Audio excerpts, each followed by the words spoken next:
Après 10 ans de voyage autour du globe, il est de retour chez lui sur ses terres danoises. Pedersen, quelques chiffres, 3576 jours de voyage, 37 porte-conteneurs, 158 trains, 351 bus, 219 taxis, 33 bateaux, 43 pousse-pousse et aucun avion. Pedersen, c'est l'acteur, le narrateur Stefan Kor. C'est une jolie histoire concernant ce Danois et un sacré périple. Exactement. Et on peut entamer ce périple avec une phrase que Pedersen cite comme un peu un mantra. Il a dit « Un étranger est un ami que vous n'avez jamais rencontré ». Et finalement, les réseaux sociaux lui ont permis, durant son périple, de créer ces liens d'amitié fondamentalement sociaux et fondamentalement humains qui ont permis d'avancer à chaque fois un peu mieux et un peu plus facilement dans certaines régions du monde. Et d'accomplir son objectif, c'était de voyager sans avion, c'est-à-dire qu'il n'a pas volé.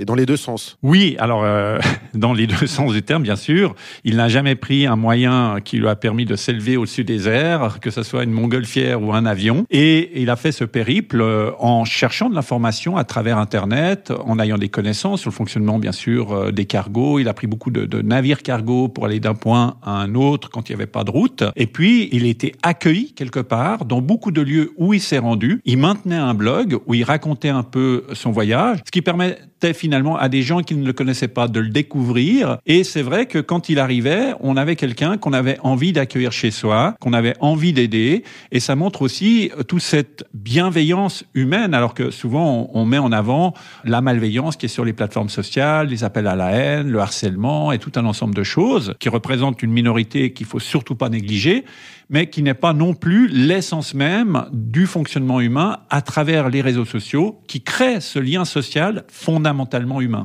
Oui, parce que votre punchline à vous, Stefan Kor, c'est que bien utilisés, les réseaux sociaux, on peut en faire de belles choses. Exactement, ça nous met en relation avec des gens. C'est comme les applications de rencontre, c'est comme tout un ensemble d'outils. Une application de rencontre, par exemple, vous permet de vous mettre en relation avec quelqu'un qui a envie d'être en relation avec vous.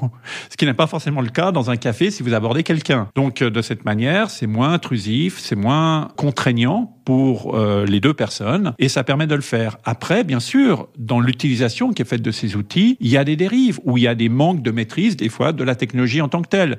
Mais ce qu'on voit dans le cadre de ce voyage autour du monde, c'est que la technologie, les outils, la transformation numérique a été une vraie valeur ajoutée pour un voyage physique basé sur des moyens de transport très lents quelque part, alors que finalement, aujourd'hui, les échanges vont très vite au niveau du numérique et qui ont permis à Pedersen de peut-être être mieux accueilli ou d'avoir des facilités des fois dans ce qu'il cherchait à faire, dans les informations qu'il voulait obtenir, dans la continuité de son voyage. Je termine en rappelant la devise de ce voyageur Pedersen. Un étranger est un ami que vous n'avez jamais rencontré.